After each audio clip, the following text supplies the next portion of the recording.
नगे च सुरेन्द्रे च कौशिके पाद संस्पृशि निर्विशेष मनस्काय श्री वीरस्वामिने नमः। अर्हत वाङ्मय में कहा गया है, पुरुषा तुममेव तुमं मित्तम किं बहिया मित्त मिच्छसि। शास्त्र में कहा गया है कि हे पुरुष, तुम ही तुम्हारे मित्र हो, फिर बाहर क्या मित्र खोजते हो। यह शास्त्र की बात ऊंची बात है कि हमारी आत्मा ही हमारी मित्र है। आत्मैव यात्मनो बंधुरात्मैव रिपुरात्मनः। आत्मा ही आत्मा की बंधु है, मित्र है, और आत्मा ही आत्मा की शत्रु बन जाती है। बाहर भी दुनिया में मित्र बनाए जाते हैं, पर वे 2 नंबर के बाद के मित्र हैं। पहले मित्र तो हमारी खुद की आत्मा है। अब प्रश्न है कि आत्मा मित्र कैसे बनती है और आत्मा हमारी शत्रु कैसे बन जाती है। शास्त्र में कहा गया, अप्पा मित्त ममित्तम च दुप्पठ्ठिय सुपठ्ठियो। बुरे कार्यों में लगी हुई आत्मा हमारी शत्रु बन जाती है। सत्य कार्यों में, अच्छे कार्यों में, धर्म के कार्यों में लगी हुई आत्मा हमारी मित्र बन जाती है। जैसे एक आदमी हिंसा करता है, हत्या करता है, मारता है, ऐसे काम करता है, उसकी आत्मा उसकी दुश्मन बन रही है। एक आदमी झूठ बोलता है, धोखा करता है, चोरी करता है, डकैती करता है, तो उसकी आत्मा उसके लिए शत्रु बन रही है। खूब अहंकार में रहता है, गुस्सा करता है और बहुत ज़्यादा लोभ आसक्ति में है, पैसे के मोह में ज़्यादा रचा पचा रहता है, तो उसकी आत्मा मानो उसकी शत्रु बन रही है। अब एक आदमी दूसरा अहिंसा धर्म का पालन करता है, अपनी ओर से किसी को बिना मतलब तकलीफ नहीं देता, मारना, हत्या करना, ऐसे कामों से बच के रहता है, ज़्यादा गुस्सा भी नहीं करता, शांति में रहता है, लड़ाई नहीं, झगड़ा नहीं, शांति में रहने वाला है, झूठ चोरी से परहेज करने वाला है, और भी कोई पैसे में ज़्यादा परिवार मोह आसक्ति ज़्यादा नहीं है, और अपना धर्म का आचरण, त्याग, तपस्या का जीवन जीता है, तो उसकी आत्मा उसकी मित्र बन रही है। कर्मवाद का सिद्धांत है कि जैसा कर्म प्राणी करता है वैसा फल भोगने को मिलता है। तो बुरे कर्म करेंगे तो बुरे फल मिलेंगे, ये मान के चलें। अच्छे कर्म करेंगे तो अच्छे फल मिलेंगे। कर भला होत भला, भला करो, अच्छा काम करो, धर्म का काम करो तो भला होगा। कर बुरा तो होत बुरा, बुरा करोगे तो बुरा फल है। इसलिए यह मानव जीवन हमें मिला है, इसको बुरे कार्यों में नहीं लगाना चाहिए। संस्कृत भाषा में एक श्लोक आता है, स्वर्णस्थाले क्षिपति सरजः पाद शौचं विधत्ते पीयूषेण प्रवरकरिणं वाहयत्येध भारं चिन्तारत्नं विकिरति करात् वायसोड्डायनार्थं यो दुष्प्रापं गमयति मुधा मर्त्य जन्म प्रमत्तः। कवि ने कहा है, एक आदमी को सोने का थाल मिल गया, सोने का थाल उसके घर में है। अब वह आदमी सोने के थाल में कोई अतिथि को विशेष को खाना खिलाए तो एक समझ की बात है, या खुद खाना खाए तो भी समझ की बात है। वह आदमी सोने के थाल में घर का कूड़ा करकट इकट्ठा करके उसमें डाल के बाहर फेंकता है, यानी सोने के थाल को कूड़ा करकट फेंकने में काम ले रहा है। एक दूसरा आदमी है, उसको अमृत मिल गया, अमृत की बात आती है, उसको अमृत मिल गया। अमृत को तो आदमी पिए, किसी को पिलाए तो समझ की बात, वो अमृत को पीता नहीं, पिलाता नहीं। बाहर जाकर आया, पैर गंदे हो गए तो पैरों को पानी से नहीं धोया, अमृत से पानी, अमृत से पैरों को धो के अमृत को बहा दिया। अब एक तीसरा आदमी, जिसके पास श्रेष्ठ हाथी उसे प्राप्त हो गया। अब हाथी पर कोई सवारी करे तो समझ की बात, वो हाथी पर सवारी नहीं करता, लकड़ियों का भारा हाथी पर ढोता है। अब एक चौथा आदमी, उसको कहीं से चिंतामणि रत्न मिल गया। अब चिंतामणि रत्न का कितना महत्व है, कोई इच्छा कोई पूर्ति करे तो मान लो समझ की बात। वो क्या करता है कि घर में कोई कौवा छत पर आकर के बैठ गया, क्राऊं क्राऊं करने लग गया, तो कौवे को उड़ाने के लिए उस चिंतामणि रत्न को फेंक दिया। ये काम कोई करता है कि सोने के थाल में कूड़ा करकट डालकर उसको बाहर फेंकना, अमृत से गंदे पैरों को धोना, श्रेष्ठ हाथी पर लकड़ियों का भारा वहन करना और चिंतामणि रत्न को कौवे को उड़ाने के लिए फेंक देना, कि ये कार्य जैसे नासमझी के कार्य होते हैं, इसी प्रकार ये मानव जीवन है, इसको पापों में कोई बिता दे, झूठ चोरी आदि आदि, तो पापों में मानव जीवन को गंवाने वाला व्यक्ति भी ना समझ कह दें कि कोई मोहनीय का बड़ा प्रभाव है उस पर, यह कह दें, कुल मिला के नासमझी का काम हो जाता है। तो धर्म का सिद्धांत है, दर्शन का सिद्धांत कि पुनर्जन्म होता है। यह जीवन है, यह जीवन पूरा हो गया, आत्मा फिर कहीं जाएगी। तो आत्मा तो अमर है, शरीर का तो नाश होता है, आत्मा को अमर कहा गया है।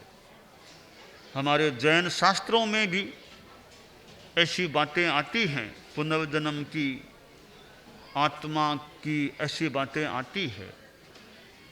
श्रीमद् भगवद गीता में भी आत्मा के बारे में बताया गया है कि आत्मा है वो कभी मरती नहीं है,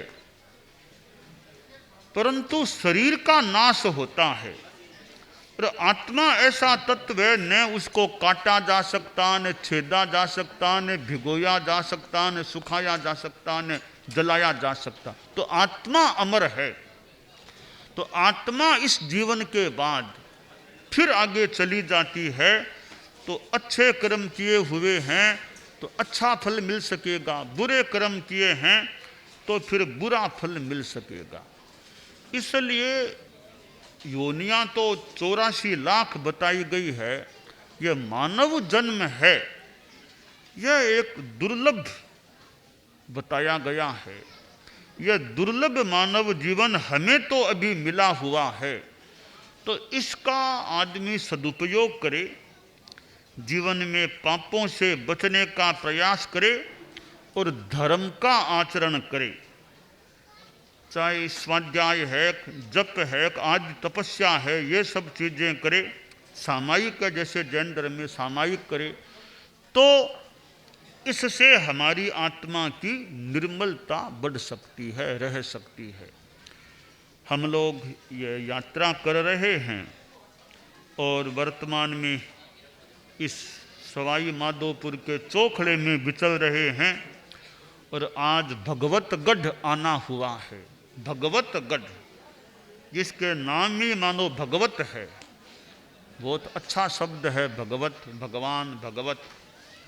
हमारे तो जैन आगमों में एक शास्त्र है भगवती, जिसे आम भाषा में कहा जाता है भगवई विआह पन्नति, भगवती सूत्र, भगवती सूत्र जिसे कहा जाता है।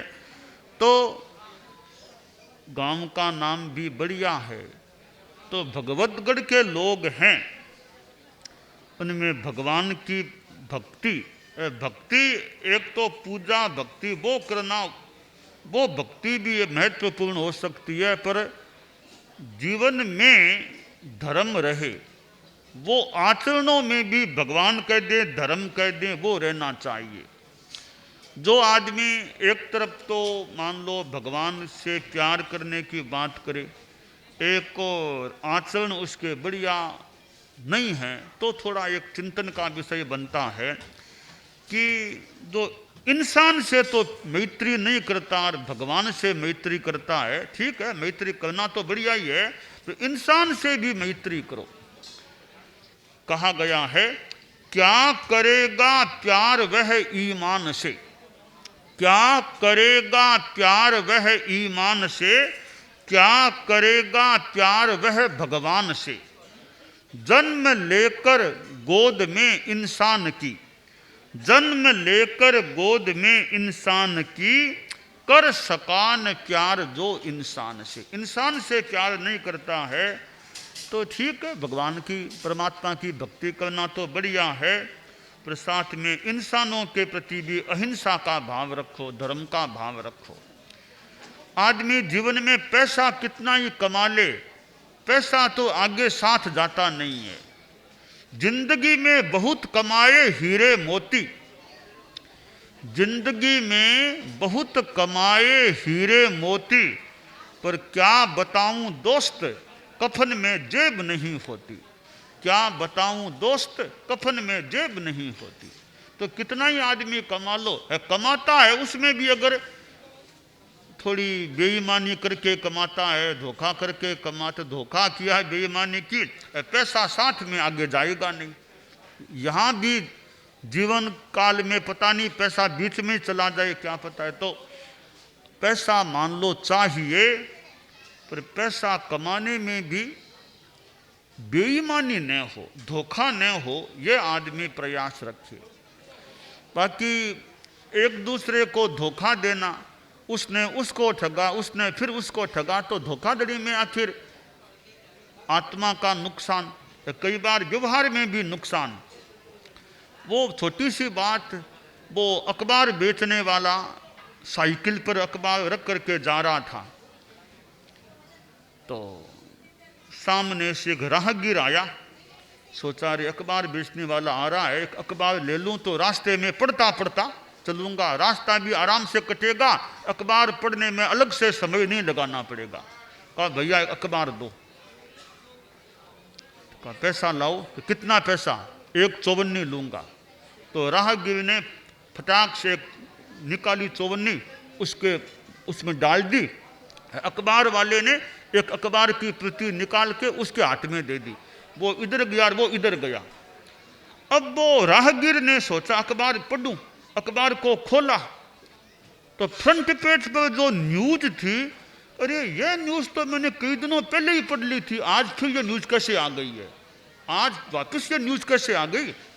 दिनांक पर ध्यान दिया तो 3 महीना पुराना अखबार था वो कोई। अब उधर वो समाचार पत्र विक्रेता घर जाके पैसों को सब ठीक ठाक कर रहा था, देख रहा था, तो उस चौवन्नी को देखा, वो चौवन्नी खोटी थी, खोटी चौवन्नी कोई दे दी थी। तो एक दूसरे को ठगने की चेष्टा कर ली।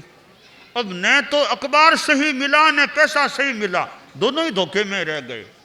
तो चोर चोर मोशेरा भाई, एक दूसरे को फिर वो ठगने की बात हो सकती है। धर्म कहता है भाई चोरी मत करो, किसी को धोखा मत दो। तुम्हें अखबार पढ़ना है तो पैसा खोटा क्यों दे रहे हो? पैसा ले रहे हो, अखबार खोटा क्यों दे रहे हो? तो कोई खोटेपन का काम न करे। तो असली चीज है वो तो उपयोगी होती है। नकली है, नकली डॉक्टर है तो भी कितना काम कर पाएगा? नकली बिस्कुट है, क्या काम आए? तो नकली नकली असली चीज, साधु भी नकली है तो क्या काम आए? तो असली चीज हो तो आदमी धोखा न करे। परम पूज्य आचार्य तुलसी जो 40 साल पहले इस एरिया में पधारे थे, वे अनुव्रत की बात उन्होंने बताई थी, शुरू की थी। अनुव्रत के छोटे छोटे नियम आदमी के जीवन में आ जाएं। हमारे गुरुदेव आचार्य महाप्रज्ञ जी थे, वे प्रेक्षा ध्यान जीवन विज्ञान की बात बताते। तो आदमी ध्यान करे, योग करे, भी आत्मा शुद्ध बने। छोटे छोटे नियम जीवन में हो, मैं शराब नहीं पीऊँगा, नशा नहीं करूँगा, चोरी नहीं, नियम नहीं करूँगा, ऐसे नियम संकल्प हैं तो आत्मा ठीक रह सकती है। हम अहिंसा यात्रा में 3 बातों का प्रचार कर रहे हैं: सद्भावना, नैतिकता, नशा मुक्ति। सद्भावना यानी जाति संप्रदाय आदि को लेकर दंगा फसाद मार काट हिंसा ऐसा काम नहीं करना।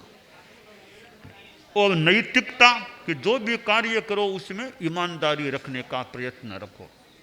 और नशा मुक्ति, शराब सिगरेट बीड़ी खैनी गुटखा आदि नशीले पदार्थों का सेवन नहीं करना। तो ये 3 बातें आदमी के जीवन में रहती हैं: सद्भावना, नैतिकता और नशा मुक्ति। तो आदमी का जीवन अच्छा रह सकता है। ठीक है, सब साधु बन जाएं यह तो मुश्किल या असंभव बात है, पर गृहवासी रहते हुए भी, गारहस्थ में रहते हुए भी, गृहस्थ आश्रम में रहते हुए भी आदमी सन्मार्ग पर तो चले, गलत रास्ते पर तो न चले। यह लक्ष्य हो कि ठीक है महात्मा नहीं भी बन सकते तो दुरात्मा भी मत बनो। महात्मा नहीं बन सकते कोई बात नहीं, तो दुरात्मा भी मत बनो, सदात्मा तो बनो। सदात्मा यानी अच्छे इंसान बन के रहो। इतना तो हमें ध्यान देना ही चाहिए कि हम जीवन में सदात्मा अच्छे इंसान बन करके रहें। तो इंसान अच्छा है, वो कौन हिंदू कौन मुसलमान कौन क्या वो बाद की बात है। पहले हम सब इंसान हैं, पहले इंसान हैं। इंसान पहले इंसान, फिर हिंदू या मुसलमान, पहले सब इंसान हैं। तो इंसानियत रखें। कोई किसी धर्म को माने, किसी जाति का हो, इंसानियत के नाते दुर्व्यवहार हम किसी के साथ न करें। तो यह इंसानियत का, मानवता का जो धर्म है, जिसमें अहिंसा की बात भी, नैतिकता की बात, नशा मुक्त की बात, ये 3 बातें जो मैंने बताई हैं वो एक तरह से मानव धर्म की बात है, इंसानियत की बात है कि सद्भावना रखो, दुर्भावना मत रखो। एक गांव में रहते हैं, एक गांव में जैन भी हो सकते हैं, सनातनी भी हो सकते हैं, मुसलमान हो सकते हैं, सिख हो, ईसाई कितने हो सकते हैं, विभिन्न धर्मों के हैं। बाजार में लोग मिलते भी हैं, बाजार में दुकानों में मुसलमान भी आ जाता है, सिख भी आ सकता है, जैन भी आ सकता है, तो भी बाजार में मिलते हैं। तो फिर धर्म भले अलग अलग पंथ हो सकते हैं, पर लड़ाई झगड़ा हिंसा इसमें नहीं जाना चाहिए। सब गांव के लोग हैं, आपस में मैत्री भाव से रहें तो शांति रहती है, अच्छा रहता है। और बाजार में दुकानें हैं और भी व्यवहार होता है, तो भी दुकान में लेन देन में कहीं कोई बेईमानी न हो। दुकान में भी एक प्रकार का धर्म रहे। धर्म धर्मस्थान में करने का भी होता है, धर्म दुकान में भी हो सकता है, भी दुकान में भी बेईमानी नहीं। तो यूं वो धर्म हमारे जीवन में आ जाए। अहिंसा जीवन में, धर्मस्थान में धर्म करना भी ठीक है, वो भी एक अच्छी बात है। भगवतगढ़ में भी मैं गया, वहाँ समाज के 2 भवन, 13 पंथ समाज के 2, एक में तो गया, एक में जा नहीं सका। अब भवन भी धर्मस्थान है, वहाँ भी सामायिक आदि की धर्म की साधना चले। शनिवार है तो वहाँ सामायिक हो सकती है शाम को, और भी कोई तत्व गोष्ठी है, कोई धार्मिक चर्चा कुछ हो सकती है। तो धर्मस्थान में भी धर्म हो सकता है, वो भी धर्म है। यह जीवन स्थान में धर्म, जीवन के स्थान में, जीवन में भी धर्म हो, जीवन के व्यवहार में धर्म हो, दुकान में भी धर्म हो, बाजार में धर्म हो, आदमी के व्यवहार में विचार में धर्म हो, तो यह धर्म एक कल्याण का मार्ग है। तो भगवतगढ़ की जनता में खूब शांति, खूब सद्भावना, खूब धार्मिकता रहे। क्यों नाम भी भगवत है, अपने नाम से ही प्रेरणा ले सकते हैं कि भगवत, तो हम भगवान के रास्ते पर चलें, यह काम्य है।